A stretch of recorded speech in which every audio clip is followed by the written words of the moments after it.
नमस्कार दोस्तों, स्वागत है आपका प्रतियोगिता दर्पण में। आज हम बात करने जा रहे हैं tobacco farming versus food production के बारे में। हाल ही में डब्ल्यूएचओ की एक रिपोर्ट आती है। इस रिपोर्ट में फूड प्रोडक्शन को हाईलाइट किया जाता है और ये कहा जाता है कि फूड प्रोडक्शन को प्रायोरिटाइज करना चाहिए, ना कि टोबैको कल्टीवेशन को। आइए इसे थोड़ा डिटेल में जानते हैं। अब इस रिपोर्ट के अकॉर्डिंग ऑलमोस्ट 349 मिलियन पीपल, इतने लोग इस समय पर presently acute food insecurity face कर रहे हैं और काफी सारा जो लैंड है वो टोबैको फार्मिंग में ऑक्यूपाइड है। अगर इस लैंड को हम फूड प्रोडक्शन के लिए यूज करते हैं तो जो ये लोग अक्यूट फूड इनसिक्योरिटी फेस कर रहे हैं, इन्हें फूड इनसिक्योरिटी की प्रॉब्लम फेस नहीं करनी पड़ेगी। इसके बाद टोबैको इंडस्ट्री जो है ग्रो करती चली जा रही है और लैंड की जो डिमांड्स हैं वो भी बढ़ रही हैं, तो इससे इनफैक्ट आगे और ज्यादा फूड इनसिक्योरिटी देखने को मिल सकती है। Secondly, world no tobacco day जो मई 31 को मनाया जाता है, 2023 वर्ल्ड नो टोबैको डे की जो थीम थी, ग्रो फूड नॉट टोबैको। तो हम इससे समझ सकते हैं कि इस समय पे फूड प्रोडक्शन पे कितना ज्यादा एम्फेसाइज किया जा रहा है। अब यहाँ पे हम इश्यूज की बात करेंगे सबसे पहले कि क्या प्रॉब्लम क्या है, क्यों टोबैको फार्मिंग के जो नेगेटिव कॉन्सिक्वेंसेज हैं और क्यों टोबैको फार्मिंग नहीं करनी चाहिए और उसे फूड प्रोडक्शन को प्रायोरिटाइज करना चाहिए हमें as compared to tobacco farming. अब यहाँ पे सबसे पहली बात आ जाती है land use competition. Land use competition में आप समझ सकते हैं कि कितना ज्यादा लैंड टोबैको फार्मिंग के लिए यूज होता है। ये हम इस डेटा से जानेंगे कि ऑलमोस्ट 124 कंट्रीज में अच्छी खासी तादाद में टोबैको का कल्टीवेशन होता है। अब आप सोचिए 124 कंट्रीज में जब ये प्रोडक्शन हो रहा है और ये सेम लैंड को अगर फूड प्रोडक्शन के लिए यूज कर लिया जाए तो जो फूड इनसिक्योरिटी है बेसिकली उसमें कितना इंप्रूवमेंट आ जाएगा। Basically food insecurity is all about accessibility as well as cultivation. कितना कल्टीवेशन हो पा रहा है और वहां पे एक्सेसिबिलिटी है कि नहीं, फूड अवेलेबल है कि नहीं, अवेलेबिलिटी, और ये सारे फैक्टर्स को ध्यान में रखते हुए फूड इनसिक्योरिटी देखा जाता है। अब यहाँ सेकेंडली बात करेंगे रिसोर्स डाइवर्जन की। रिसोर्स डाइवर्जन ऑब्वियस सी बात है कि जब अगर किसी भी फार्मिंग की बात कर रहे हैं हम, तो यहाँ पे सबसे पहला जो रिसोर्स डाइवर्जन होता है वो लैंड का होता है। दूसरी बात है कि अगर कल्टीवेशन है तो ऑब्वियस सी बात है कि कोई भी कल्टीवेशन हो, चाहे वो फार्म का हो, फूड का हो, टोबैको का हो, वाटर यहाँ पे जाना ही जाना है। तीसरा, pesticides as well as insecticides and fertilisers. तो ये सारे जो रिसोर्सेज हैं ये तो डाइवर्ट हो ही रहे हैं।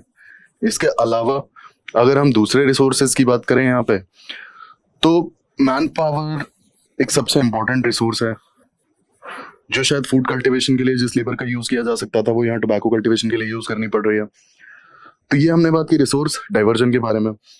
तीसरा यहाँ पे इम्पैक्ट आता है फाइनेंशियल इम्पैक्ट।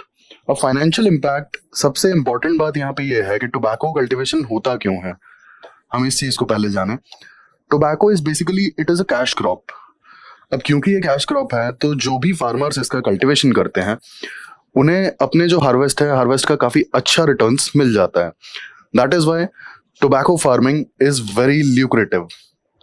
ठीक है, ये तो हुआ इसका टोबैको फार्मिंग का सबसे बड़ा रीजन। अब यहाँ पर अगर हम फाइनेंशियल इम्पैक्ट की बात करें तो अगर फार्मर्स के लिए बात करें तो फार्मर्स को क्योंकि कैश क्रॉप है तो उनको काफी बड़े कैश बेनिफिट्स मिल जाते हैं। लेकिन अगर हम सेकेंडरी इम्पैक्ट की यहाँ पर बात करेंगे तो जैसा कि हमने बात किया था कि फूड कल्टीवेशन के लिए जो लैंड डाइवर्जन हो जाता है तो यहाँ पे ऑब्वियस सी बात है कि फूड शॉर्टेज होना ही होना है। और जिस हिसाब से टोबैको की डिमांड बढ़ रही है और यूजर्स बढ़ रहे हैं तो हो सकता है कि आगे चल के और ज्यादा लैंड की डिमांड होगी टोबैको कल्टीवेशन के लिए। तो यहाँ पे जो इनडायरेक्ट इम्पैक्ट है इसका फाइनेंशियल इम्पैक्ट, फूड शॉर्टेज। और अगर फूड शॉर्टेज है, फूड इनसिक्योरिटी है या फिर फूड शॉर्टेज है तो ऑब्वियस सी बात है कि खाना जो है, खाना महंगा होगा, food prices will go up. तो ये हमने बात की इसके फाइनेंशियल इम्पैक्ट पे। अब हम एनवायरमेंटल इम्पैक्ट पर भी बात कर लेते हैं। एनवायरमेंटल इम्पैक्ट यहाँ पर सबसे पहला अगर हम देखेंगे तो क्यों कि लैंड की डिमांड है तो एक प्रॉब्लम हो सकता है डिफॉरेस्टेशन का। ठीक है, दूसरा यहाँ पे एक और सबसे बड़ा जो इशू आता है वो आता है यहाँ पे लैंड डिग्रेडेशन का। अब land degradation as well as water pollution यहाँ कैसे होता है, इसका सबसे बड़ा इम्पैक्ट होता है वाटर पे और लैंड पे, वो होता है फर्टिलाइजर्स का, पेस्टिसाइड्स का और इंसेक्टिसाइड्स का। ये बहुत सारे ऐसे insecticides as well as pesticides use करते हैं और बहुत सारे ऐसे केमिकल्स यूज करते हैं टोबैको कल्टीवेशन में जिसके कारण से वाटर पोल्यूशन बहुत इजीली हो जाता है। जो भी आपका इरिगेशन के लिए जो भी पानी यूज होता है वो कहीं ना कहीं ड्रेन करके और नियर बाय वाटर सोर्स में अगर चला जाएगा तो वाटर पोल्यूशन होता ही है। साथ के साथ ये केमिकल्स लैंड डिग्रेडेशन के लिए भी रिस्पॉन्सिबल है। अब लैंड डिग्रेडेशन यहाँ पे ऐसे हो जाएगा कि बहुत ही ज्यादा एक्सेसिव केमिकल्स यूज होंगे तो सॉइल की प्रोडक्टिविटी जो है, प्रोडक्टिविटी पे काफी असर पड़ेगा। प्रोडक्टिविटी गिरेगी, सैलिनिटी और ये सारी चीजें उसमें देखने को मिलेंगी। तो ये हमने देखा एनवायरमेंटल इम्पैक्ट। अब हेल्थ कॉन्सिक्वेंसेस की अगर हम बात करते हैं तो ऑब्वियस सी बात है कि सबसे बड़ा प्रॉब्लम आता है कैंसर। ठीक है, कैंसर जो लोग टोबैको यूज करते हैं उनके लिए भी, just because of like nicotine.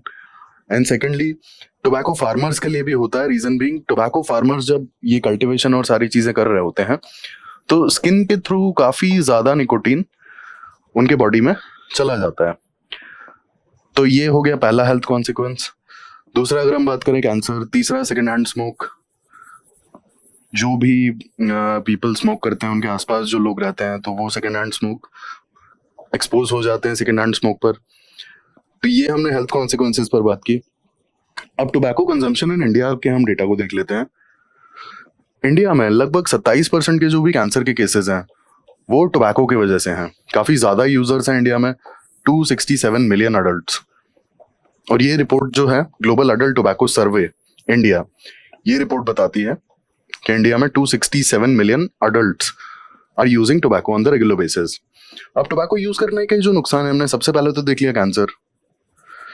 ठीक है, कैंसर के बाद काफी ज्यादा डिपेंडेंसी हो जाती है। ठीक है, डिपेंडेंसी के बाद आपका जो प्रोडक्टिविटी है वो भी कहीं ना कहीं थोड़ा सा असर पड़ता है, हेल्थ इश्यूज होने लगते हैं। इसके बाद कॉफिंग परमानेंट होती रहती है, जो स्पेसिफिकली अगर जो लोग स्मोक करते हैं। तो ये तो हेल्थ कॉन्सिक्वेंसेज हो गए सारे। इसके अलावा एडिक्शन। अब निकोटीन की एक खास बात क्या है कि nicotine sedative as well as like nicotine is basically a drug found in tobacco and ये सेडेटिव भी है और स्टिमुलेंट भी है। ठीक है, सेडेटिव एज इन जो रिलैक्स कर देता है बॉडी को एंड स्टिमुलेंट एज इन जो बॉडी को एक्टिवेट कर देता है।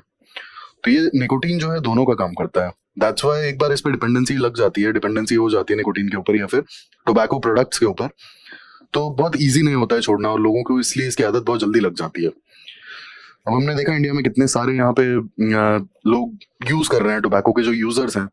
तो ऑब्वियसली बात है कि यहाँ पे गवर्नमेंट ने कुछ ना कुछ तो सोचा ही होगा, कुछ आगे वे फॉरवर्ड कि किस तरीके से इसे टैकल करना है और इतने सारे यूजर्स को। क्योंकि हमने देखा कि टोबैको यहाँ पे एक खास बात यह है, India second largest producer as well as consumer है टोबैको का। तो ये भी अब बहुत मतलब चिंता वाली बात है। और चिंता वाली बात है तो ऑब्वियसली बात है कि गवर्नमेंट ऑफ इंडिया ने कुछ तो स्टेप्स लिए हैं, कुछ आगे प्लान भी किए होंगे, तो उन पर बात कर लेते हैं।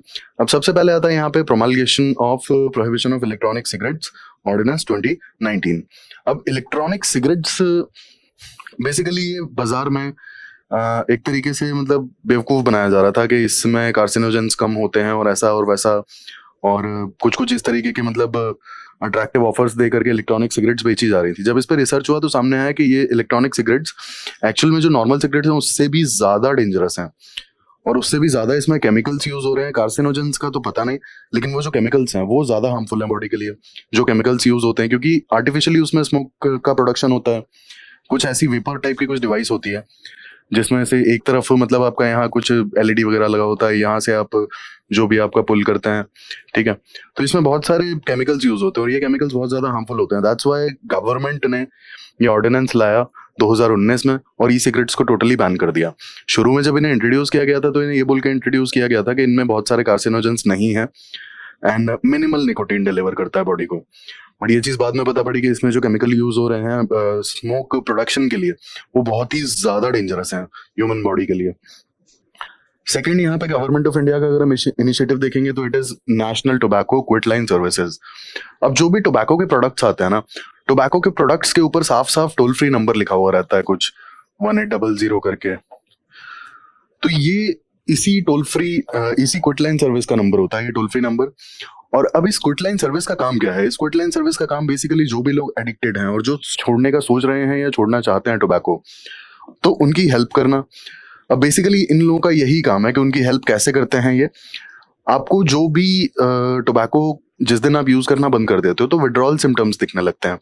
तो बेसिकली ये लोग पहले तो मोटिवेट करते हैं कि आपको छोड़ देना चाहिए अगर आप इनसे बात करते हैं तो। दूसरा, ये आपको वो चीजें बताते हैं जो टोबैको क्विट करने के बाद आपके साथ होने वाली हैं। अवेयरनेस एग्जाम्पल, तो जिस दिन आप टोबैको यूज करना बंद कर देते हैं उसके कुछ वीक्स के अंदर आपको विड्रॉल सिम्टम्स दिखने लगते हैं। एग्जाम्पल के लिए, जो लोग बहुत ज्यादा टोबैको यूज करते हैं तो उन्हें जैसे कॉन्स्टिपेशन का इश्यू देखने को मिलता है। इसके बाद फोकस नहीं कर पाते हैं, ठीक है। इसके बाद मतलब बहुत चिड़चिड़े रहते हैं, बहुत डाइसी हो जाती है सिचुएशन और गुस्सा बहुत जल्दी आने लगता है। तो कुछ इस टाइप के जो ये सारे विड्रॉल सिम्टम्स हैं। फिर कुछ लोगों में इंसोम्निया भी देखने को मिलता है। तो ये जो क्विटलाइन सर्विस है ये आपको इन सारे विड्रॉल सिम्टम से अवेयर कराएंगे। इसके बाद इन लोगों का ये भी काम है कि अगर आपको विड्रॉल सिम्टम से डील करना सीखना है या एक बेसिक गाइडेंस चाहिए तो उसमें भी ये लोग आपकी हेल्प करेंगे। तो ये हो गया हमारा क्विटलाइन सर्विस। तीसरा, जो गवर्नमेंट ऑफ इंडिया का इनिशिएटिव है वो है कि नेशनल कैलामिटी कंटिजेंसी ड्यूटी, ये सिगरेट्स पे एक ड्यूटी लगाई जाती है। इसमें 2023-24 के बजट में 16% इंक्रीज कर दिया गया। मतलब बेसिकली सिगरेट पे टैक्स और बढ़ा दिया गया टू मेक इट कॉस्टली। और जब बहुत ज्यादा कॉस्टली होगी कोई भी चीज तो ऑब्वियस सी बात है कि लोग कम यूज करेंगे। और वैसे भी cigarette is a sin good, ठीक है, cigarette is a sin good. तो यहाँ पर अगर इस पे टैक्स बढ़ाया भी जाता है बहुत ज्यादा तो ये एक तरीके से अच्छा ही माना जाता है कि बहुत ज्यादा अगर एक्सपेंसिव होगा तो लोग कम यूज करेंगे। देन लास्ट इनिशिएटिव अगर गवर्नमेंट ऑफ इंडिया की बात की जाए तो दैट्स ओटीटी प्लेटफॉर्म पर जितने भी like movies as well as TV series वगैरह जो आती हैं तो इनमें टोबैको रिलेटेड जो वार्निंग होती है उसे दिखाना कंपलसरी है, इट इज मैंडेटरी। वो दिखाना ही दिखाना है। जैसे हम लोग देखते हैं ना कि स्क्रीन पे कई बार जो भी एक्टर्स हैं या एक्ट्रेसेस हैं वो स्मोक करते हैं तो वहां आप देखेंगे कि साइड में स्पेसिफिकली ओटीटी की अगर हम बात करें तो कहीं भी कॉर्नर में यहाँ पर या फिर इस कॉर्नर में या फिर इस साइड में या फिर इस साइड में कहीं ना कहीं कॉर्नर में एक वार्निंग चल ही रहा होता है कंटिन्यूअसली। जितनी देर वो स्मोक करते रहेंगे उतनी देर वो वार्निंग साथ के साथ चलता रहेगा। तो ये हमने गवर्नमेंट ऑफ इंडिया के इनिशिएटिव्स देखे। अब हम WHO के इनिशिएटिव देख लेते हैं कि WHO ने टोबैको कंजम्पशन के ऊपर क्या क्या इनिशिएटिव अभी तक लिए हैं। तो अब पहला आता है FCTC यानी कि framework convention on tobacco control. अब ये बेसिकली जो कन्वेंशन है it is all about consumption, tobacco की कंजम्पशन को ग्लोबल लेवल पे कैसे कम किया जाए, ये बेसिकली इस कन्वेंशन का यही मोटिव है। सेकेंडली, WHO ने food and agriculture organisation as well as world food programme के साथ में पार्टनर करके tobacco free farms initiative launch किया है।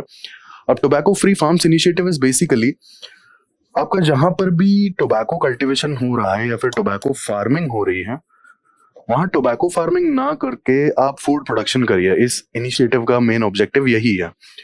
अब ये कीनिया, जाम्बिया ऐसी कंट्रीज में फार्मर्स को असिस्ट करते हैं कि जिससे वो जो फूड क्रॉप्स हैं या जो अदर क्रॉप्स हैं उस तरफ मूव कर जाए रादर देन टोबैको फार्मिंग के, टोबैको फार्मिंग ना करते हुए। और इनकी हेल्प होती है micro credit lending, knowledge training as well as support. तो ये सारे जो इनके स्टेप्स हैं कि ये थोड़ा माइक्रो क्रेडिट प्रोवाइड करके, नॉलेज प्रोवाइड करके, अवेयरनेस प्रोवाइड करके और थोड़ा basic support about farming, about the other crops, about the cultivation, about the benefits, ये सारे स्टेप्स लेकर के और फार्मर्स को टोबैको फार्मिंग से थोड़ा दूर करना, उन्हें बताना कि टोबैको फार्मिंग के क्या कॉन्सिक्वेंसेज होते हैं और ऑल्टरनेटिव फार्मिंग के जो भी ऑप्शंस अवेलेबल हैं वो ऑप्ट करना। यही मेन ऑब्जेक्टिव है टोबैको फ्री फार्म्स इनिशिएटिव का। तो ये हमने बात की tobacco cultivation versus food farming के बारे में, WHO के इनिशिएटिव्स के बारे में, गवर्नमेंट ऑफ इंडिया के इनिशिएटिव्स के बारे में, क्या क्या इनिशिएटिव्स हैं टोबैको कंजम्पशन को कंट्रोल करने के लिए। तो ऐसे ही इंफॉर्मेटिव वीडियोस के लिए हमारे साथ जुड़े रहिए। Thank you, thanks for watching.